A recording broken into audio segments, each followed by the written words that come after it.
At first, there was a girl from Carver County High School who was both a cheerleader, a star athlete, and the most popular girl in school, Ashley Prentice.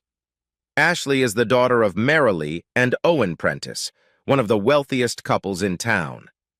Marilee was the chairman of most of the prominent charitable organizations in town, but not because of her charity work, but because of the status it gave her.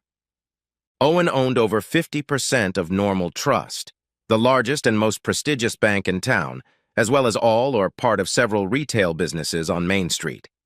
Ashley and Marilee were the most beautiful women in their age groups in Normal and Carver County, as well as many surrounding towns.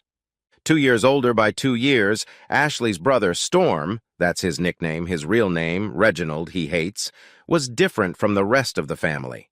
He kept a low profile, played soccer like any other healthy male teenager at Carver High School, but didn't aspire to fame, fortune, or image. He left town for college and stayed there, eventually becoming a lawyer in the big city. Although her parents loved Ashley, they never taught her humility, empathy, or charity, qualities they themselves lacked. This led to Ashley being less than kind to many of her classmates, kids who were not part of the popular group, one of which was Billy Thompson. Billy was a pretty harmless kid. He wasn't particularly good-looking, he was short for a boy his age, and he wasn't doughy enough to play soccer in high school. For this reason, he was often bullied by the boys at Carver High. The chief tormentor was the senior quarterback of the soccer team, Jack Austin. Billy bore the bullying without complaint. Although Billy's parents were not poor, they did not have a large disposable income, so he sometimes lacked material goods. However, to his utter confusion, Billy had a crush on Ashley.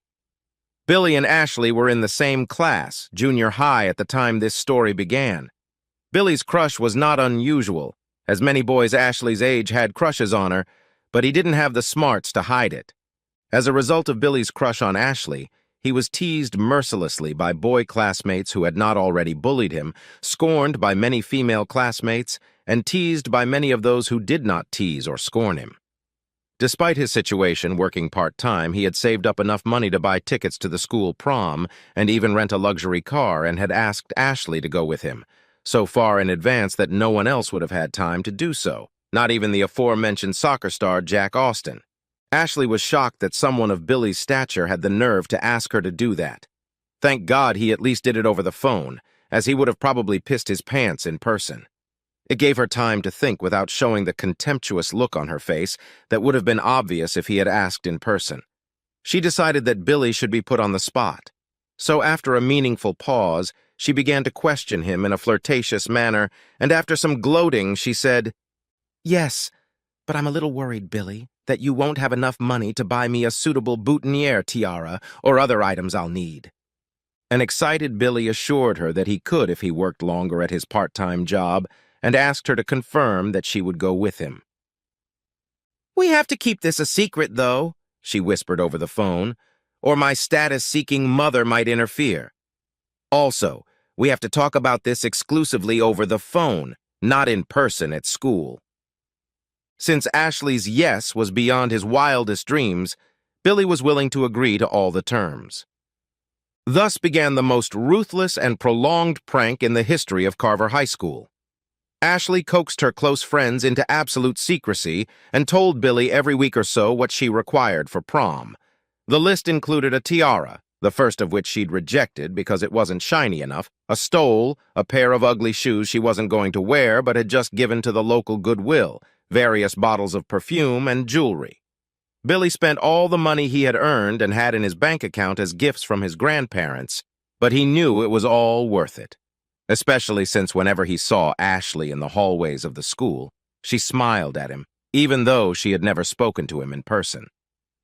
Ashley had also told her haughty mother about the evil prank. Instead of telling her daughter off like a good parent would, Marilee only laughed and agreed to play her part in the prank. Finally, the big day arrived, and Billy drove up to the Prentice mansion in a rented Lincoln with the very boutonniere Ashley had said she wanted. However, when he arrived at the door, it wasn't Ashley who opened it, but her mother, Marilee. "Hello, Mrs. Prentice?" Billy stammered, not only because he was nervous about the evening ahead, but also because Marilee, as mentioned, was a very beautiful woman, and her low-cut evening gown did little to hide the lushness of her enormous mammary glands. "Is Ashley ready?" "Ready for what?" was Marilee's short and blunt answer. Prom," he answered in a barely audible whisper. "She left with Jack Austin half an hour ago. What makes you think she's going with you?" Marilee snorted. Billy suddenly realized that he had been teased in a way that no one in the history of Carver High had ever been teased, and he cried softly. "Grow up and take this as one of life's lessons," Marilee continued caustically. "But I don't think you need that boutonniere now, and it will look great with my dress when Mr. Prentice and I go to the leukemia charity ball tonight," Marilee concluded, holding out her hand.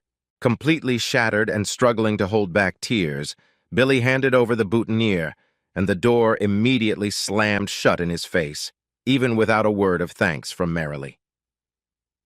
Billy drove his rented Lincoln to a remote spot in town and burst into tears. After a couple hours of self-pity, he finally pulled himself together and drove home. His worried mother asked him what was wrong when she saw him come home early and upset, but he simply said, "I don't want to talk about it," and retired to his room. Sleep didn't come for a long time, but eventually the emotional exhaustion took over, and he fell into a deep, albeit troubled, sleep. The following Monday at school, everyone who heard about Billy's cruel prank either laughed or shook their heads. Fortunately, there were only 2 weeks left in the school year, so Billy withdrew into his shell and spent them not talking to anyone, struggling to tolerate the laughter that came his way, especially from Jack Austin. He turned 18 that summer, and since there was no way he was going to subject himself to a year of humiliation in his senior year, he dropped out of high school and joined the Marines. Normally, a high school diploma was required to join the military, but the local Marine recruiter had not had time to get his ration and filled out the education section of the form for Billy, confirming that Billy's high school diploma had been presented to him. For the rest of the summer, Billy ended up in a military camp. About 6 years after Billy enlisted in the Army, Ashley returned to normal and was engaged to Jack Austin. There were too many beautiful women at the college Ashley attended to hurt her ego, so she returned to normal, where she was certainly outstanding, rather than move to the big city as Storm had done. The past 6 years had been favorable to Marilee and Owen. Owen had become even wealthier than before. Thanks to classes at the fitness studio Owen had opened in normals, a few cosmetic surgeries, and weekly spa treatments, Marilee looked better than ever in her 50s. Then a strange incident occurred in low-crime normal. As Marilee was leaving Owen's office at the bank as they were leaving for lunch, 2 thugs with guns and masks entered Normal Trust and informed everyone that it was a robbery. One of the thugs pointed a gun at the cashier while she was filling a bag provided by the robber, and the other grabbed Marilee by the neck, held her tightly against him, and said, "And you come with us, Milfa? We'll have some fun with you." For about 10 seconds, Marilee was rightfully frightened out of her wits, when suddenly she saw the hand of the bandit who held her jerk downward, heard him scream in pain, for apparently his thumb had been broken when the gun was torn from his hand, and soon after heard a deafening rattle. It was a bullet that flew from the gun of the now disarmed bandit and struck the bandit at the cash register in the middle of his forehead. Shortly thereafter, without realizing how it happened, Marilee saw the bandit holding her, unconscious on the floor. As she regained consciousness, she heard a baritonal male voice yelling toward the cashiers, "Call 911. She turned around at the voice and saw a muscular man about 6 feet tall with a nice short beard and mustache and a penetrating gaze holding the first thug's gun in his right hand, pointed at the floor. Marilee quickly realized that this was the guy who had killed one robber and immobilized the other, and likely saved either her life or her rape. "Thank you so much," she whispered to the muscular man, and tears filled her eyes. The muscular man didn't react in any way, but simply removed the bullets from his gun, placed it on the floor, and went to the front door, apparently waiting for the police to arrive. The first patrol car showed up 3 minutes later, and soon others arrived, as well as 2 ambulances.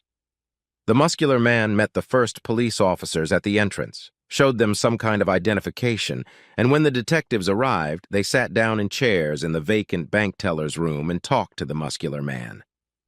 After about an hour, all the chaos finally subsided, although the bank had closed for the day and the CSIs were still bustling around. The detectives left, taking with them the bank's surveillance video, which apparently captured what had happened. One of the assailants was taken to the morgue and the other to the hospital, handcuffed to the armory and under guard. For almost the entire time, Owen and Merrily sat in each other's arms. When things calmed down, Owen asked the detective who was the last to leave. "Who was the guy who foiled the robbery and saved my wife?" I didn't get a chance to thank him. "His name is William Thompson," the detective replied. "Where's he from?" Merrily asked. "I don't think I've ever seen him before. He said he was born and raised here, recently discharged from the Marines, works at an electronics factory outside of town, and lives temporarily with his parents on Appleton Street." Merrily suddenly got a strange look on her face. "You mean Billy Thompson? He doesn't look at all like I remember him." "I know his name is William Thompson, but I don't know if his name was Billy. He didn't call himself that. But come to think of it, didn't someone have a terrible prank on a boy named Billy Thompson at Carver High School 5 or 6 years ago?" Owen and Merrily looked at each other. "I don't remember, thank you very much, Detective. I'll be in touch," Owen replied. Of course, for the next few days, the only topic of conversation in town and on local social media was the thwarted bank robbery. The local newspaper devoted an entire front page to the event in the next day's issue, despite the fact that neither reporter nor editor had been able to contact William Thompson. All they had was what the detective had told Owen and Merrily. He had grown up in Normal, had just been discharged from the Marines, and was now back in town, though his parents denied that he was living with them. In fact, William Thompson is the former Billy Thompson. Since leaving Normal after high school, he has grown 7.5 centimeters and gained 11 pounds of muscle due to his growth spurt, his service in the Marines, where he earned a Silver Star, and his commitment to physical fitness. Many have tried to contact him, but without success. No information could be found that he owns or rents a house or apartment in Carver County, where Normal is located, and the electronics plant where he works only acknowledged that he is their employee, but works in a secure area of the plant where there is no public access, and his employer is only willing to make him available to the public if he agrees. And he did not agree. Owen and Merrily, after consulting with Ashley, to whom they told everything, although by then the bank's video of the incident had gone all over social media and was even shown on one of the TV channels available to Normal residents from a town only 60 miles away. Merrily, and to a lesser extent Ashley, began to have remorse. This was quite unusual for Merrily, almost unique in her life. However, the bandit's words to her as he grabbed her by the throat with his hand were keeping her in suspense and were reinforced by what the bandit had admitted to when he pleaded guilty to avoiding the death penalty due to the death of his co-conspirator during the commission of a felony. She obsessively tried to thank William Thompson and apologize for what had been done to him 6 years ago. With a persistence that was astonishing, even considering her always persistent nature, after 2 months, Merrily was finally able to talk to William's parents, and through them get him to promise to meet with her. She wanted to throw a gala dinner for the entire Normal community, at which the most significant civic achievements of the year would be recognized, and William would obviously receive the highest honor. Saturday morning, Merrily drove out to a remote part of Carver County where William had purchased a fully insulated and modern cottage in the name of an LLC, of which he himself was the sole member, making it impossible to find property in his name in the county. Merrily was dressed nicely but modestly. When she arrived, William was standing in front of the cottage, shirtless, chopping wood. Shirtless, his muscular torso looked even more imposing than it had in the bank. A slight shiver ran through her. When Merrily got out of the car, William stopped chopping and put on a tight t-shirt. Approaching him, Merrily didn't feel her usual confidence. He didn't greet her, smile, or show any other signs of warmth. "Thank you for agreeing to meet me, William," she said hesitantly, forcing herself to smile. His only reply was, "Let's go inside." When he deftly entered his cottage and didn't hold the door for her, she realized that the meeting might not be pleasant. Once inside, she was struck by the home decor and how bright it was, thanks in no small part to the skylight on the south side of the roof. "Can I get you something to drink?" William asked without emotion. Considering she was nervous, even though it was not yet noon, merrily replied, "You wouldn't happen to have any white wine, would you?"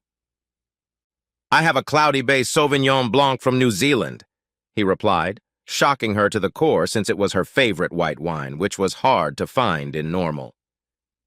"That would be great," she replied. She noticed that William had only gotten himself a can of soda. Merrily made small talk with William about when he'd come to town, what he'd been doing in the Marines, where he'd been, etc. Nervous the whole time, she continued to sip her wine as he refilled her glass each time it was nearly empty. While William's answers were not particularly friendly or concise, they provided a considerable amount of information, including the fact that he had actually been in combat, but had ended up becoming an electronic warfare specialist when his talent for electronics was accidentally discovered. After half an hour of chatter and 3 glasses of wine, merrily got down to business. "William, I want to thank you for saving me at the bank. I don't know if you heard what that thug said to me when he grabbed me." "I did," William said. "I have no doubt he would have carried out what he said," merrily grumbled. "That's why I did what I did. I didn't care about stealing the money, but kidnapping and rape is a whole different situation. I couldn't stay away even if it was you," he said. The words kidnapping and rape had hurt Merrily. She had thought about them many times since the incident, but hearing someone else say them had shaken her to the core, so much so that she had drunk her 4th glass of wine in a gulp, and the words, "even if it was you," hit her even harder. "Did you recognize me?" she asked. "Of course. You're hard to forget, Mrs. Prentice, not only because you're so good-looking, but because you were the rudest person I've ever met. Not counting your bitch daughter Ashley and her boyfriend Jack, so your image is kind of seared into my memory." Well, it's all out in the open, and there's no point in trying to avoid the subject now." Pondering her answer, Merrily looked intently into William's eyes. They were the most intense and hypnotizing she'd ever seen in her life.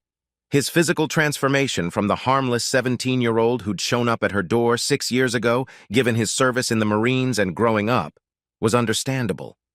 But why hadn't she noticed those eyes before?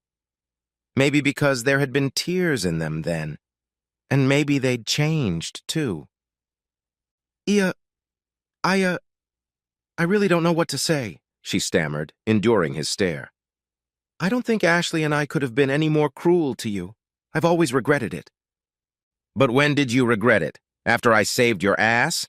Of course not before, because I never got an apology from you." Merrily realized he was probably right. She barely remembered that night, until the moment he'd saved her. Merrily muttered a few more apologies, receiving mostly brief replies or just stares from William in return. After she drained her 5th glass, having now drunk the entire bottle, she asked, "Is there anything I can do to make it up to you?" "Yes, but you won't agree to that," he replied stiffly. "Test me," she replied, vowing to endure his intense stare. William stood up, took off his shirt, pulled down his pants, and threw down a challenge. "Take off your clothes!" Merrily's mind seemed unable to comprehend the situation. She didn't know exactly why. She knew that the bottle of wine she'd consumed and William's creepy stare contributed to it, but decided that it was most likely due to the guilt she'd been feeling since the day she'd been rescued. She'd treated him like crap, and he'd saved her ass, and possibly her life, and still almost completely refused her gratitude. She might have sat like that for a long time, if it weren't for the fact that, after he'd disentangled himself from his pants and removed his Crocs, he walked over to her and held out his hand. When she accepted it, he gently pulled her off the chair, lifted her in his arms, and carried her to his bedroom, which was only 6 feet away. After a few kisses and licks, William stood up, lifted Merrily as if she weighed nothing, and gently laid her on her back on the bed. He immediately went from tenderness to aggression. After they had wiped themselves down and redressed, Merrily felt awkward. However, William looked interested in making her calm down for the first time when he asked, "I'm glad you came to see me, Mrs. Prentice, but I'm not sure you've given me the real reason for your coming. After the last hour and a half, you can certainly call me Merrily," Merrily said cautiously. "I hope you won't mind if I call you Mrs. Prentice. It makes me feel unseemly," he replied, smiling for the first time. Merrily pulled herself together and with a sigh said, "Besides apologizing, I wanted to ask you to attend everyone's awards ceremony in normal and accept the civilian award you received for stopping the bank robbery and saving me." William shrugged and said, "I don't really like awards. You can have the ceremony without me." "I know it might be awkward for you, but I promise you'll feel as welcome as possible, and many in the community actually want to thank you. Please come." William's gaze turned serious. "I don't think you're willing to pay for me to come." "Name your price. I'm sure we can work something out." "Well, you're the most beautiful woman I've ever had sex with, and also very decent in bed, so I think I could be persuaded to come to the awards ceremony if you pay me a couple more visits." Merrily didn't realize that William was pulling her strings by saying worthy in bed. It was much more than decent. However, William had learned a lot about life in the Marines, and one of those things was the ability to manipulate women with a high opinion of themselves. Merrily took the bait. "What do you mean, worthy?" she replied indignantly. "Because you're so good-looking that you don't put the effort into sex that really good girls do, because you don't need to. I'm fine with that because your looks truly turn me on, so I don't need the passion that a less attractive woman could provide. Insulting me will hardly make me come here again so you can enjoy yourself. It was a big mistake to begin with. I can't believe I let you do to me the way you want," she growled, feeling the anger boiling up inside her. William pulled her to him so that their noses were only a few centimeters apart. He looked down at her and said, "You can either come again and beat me to the point of blowing my brains out, or you can come 2 more times with the same effort you did today. Take your pick or I won't go." Merrily was not used to not being in control and was now furious. "You're incredibly arrogant. Then don't come to the award ceremony. I'm sure we can find someone more deserving," she snapped, turning around to leave. Her escape was interrupted when William gently but forcefully grabbed her hand, pulled her to him and sank a long kiss on her lips while squeezing her ass, then released her. She stormed off in her Mercedes, threw a dagger glance at William, who was sitting on the porch with a satisfied expression on his face, and drove out of there. As Merrily drove home, her mind was running even uglier than when she had driven to William's house. She was more ashamed than she had ever been in her life. The next few days, Merrily's thoughts and emotions were like a roller coaster ride. Both Owen and Ashley asked her what was going on. She gave out a lame excuse that they didn't believe, but based on past actions, she didn't want to push it. Sometimes Merrily was embarrassed, sometimes angry, sometimes dejected, and then determined. The worst she felt, however, was when she experienced, or almost experienced, a spontaneous finish when she thought about her affair with William. The trivia was that she had gotten his cell phone number from William, but only on the condition that she not share it with anyone. After 3 days of poor sleep and anxiety, during which she canceled several meetings with charities she worked with, she called him. "William Thompson speaking." "William, this is Merrily Prentice." "It's nice to hear from you, Mrs. Prentice. I was wondering if I could stop by your cottage to talk some more and convince you to accept the reward." How about Saturday at 8 o'clock in the morning?" William inquired. Merrily was pleased that there was no hint of arrogance or snootiness in his tone. "Yes, that would be fine. I'll see you then." She swallowed hard. When Merrily pulled up to William's cabin at 7:51, he opened the door without waiting for her to knock. The only article of clothing he was wearing was gym shorts. "Hello, William," was all she had time to say before he wrapped his arms around her and kissed her in a way that made her knees go weak. Shortly afterward, she had absolutely no recollection of exactly how it happened. She found herself naked on William's bed. Remembering William's last words about decent sex, she intended to show William that she was much more than just a pretty face and a sexy body. "Mrs. Prentice," he grinned devilishly, You certainly don't need anyone to boost your already high self-esteem, but I can't resist. That sex was great.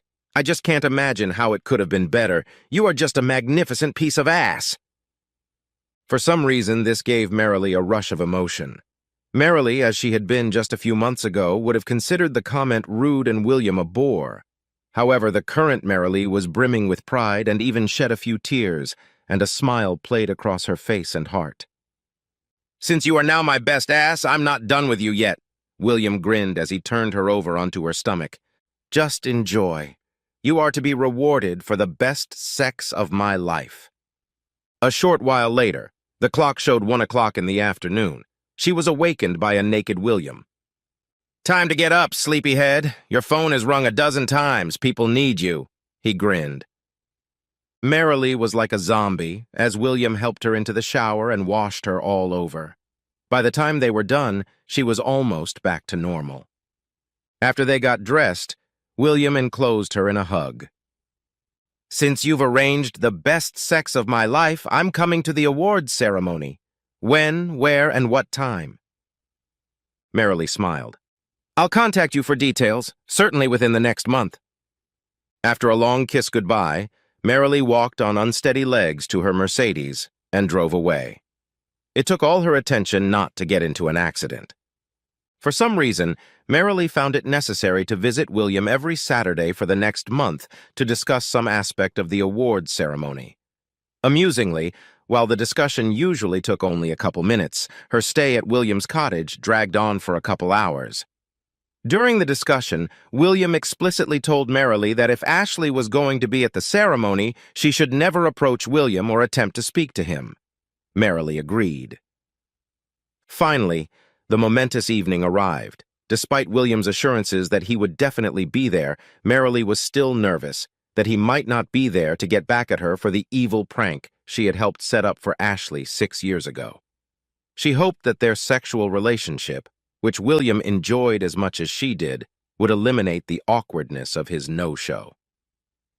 When it was almost time for the presentation and William still wasn't there, Marilee was very anxious, especially since she couldn't reach William on his cell phone, and breathed a sigh of relief when 10 minutes before the presentation began, he walked through the door with his parents, walked leisurely to the main table, sat down, and even shook Owen's hand when he had his first opportunity to thank him in person since the incident at the bank. William was humble and gracious in accepting the evening's highest honor from Mayor Normal, saying he did the right thing and only did what he had to do. While Marilee and Owen enjoyed the rest of the evening as people socialized at the open bar after all the presentations, Ashley and Jack were out of place. People seemed to be trying to avoid them, not forgetting the rumors about how badly they had done to William. Their discomfort was compounded by the fact that Marilee had made it clear to Ashley that she was not to approach or try to talk to William. Not even remotely aware that Marilee was visiting William's bedside, Ashley was outraged that he had forgiven Marilee but not her. The situation became even more awkward when Jack, already half drunk, approached William and, holding out his hand, said, "Look, man, let's forget the past."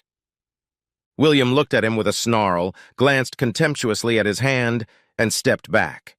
This led to Jack getting shit-faced drunk. Ashley didn't want Jack to drive them home, and she didn't want to drive herself, given the amount she'd had to drink. "Let's call a cab or get Mom and Dad to drive us home," she begged. Although she and Jack weren't married yet, they were engaged and living together.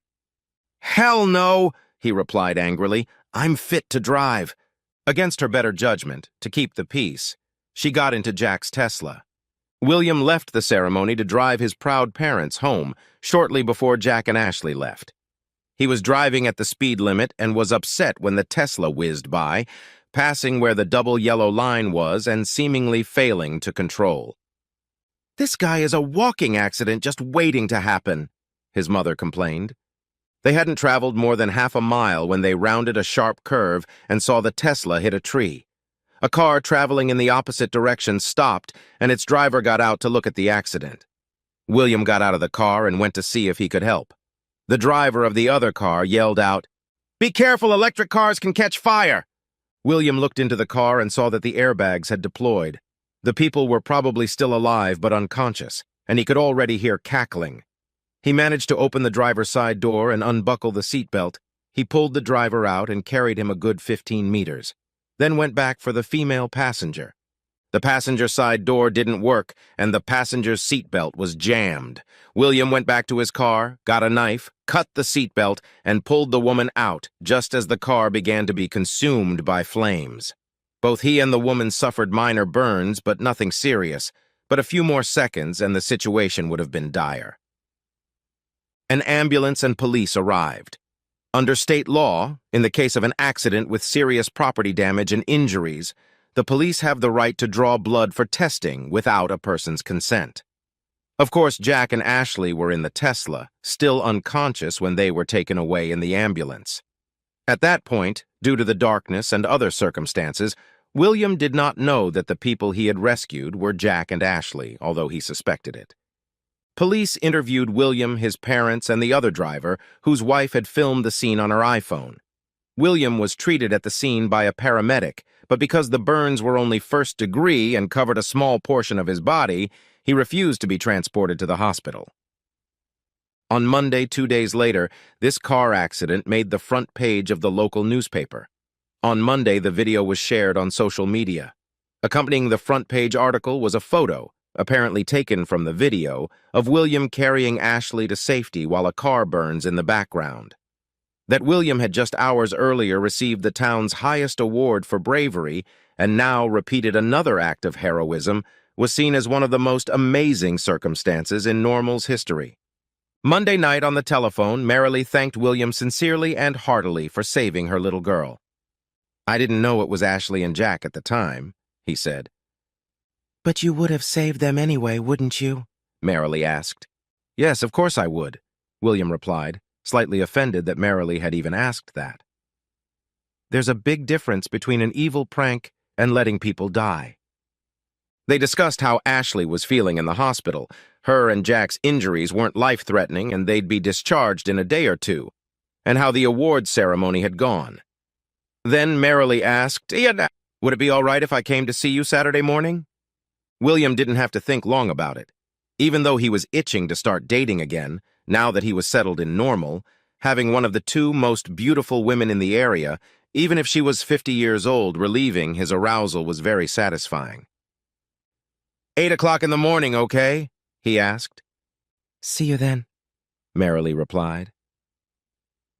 When Ashley and Jack got out of the hospital, their relationship had changed, partly because Jack had ignored Ashley's request not to drive, and now he was facing a DUI conviction, and after having already been convicted of a DUI a year ago, this was a real serious matter.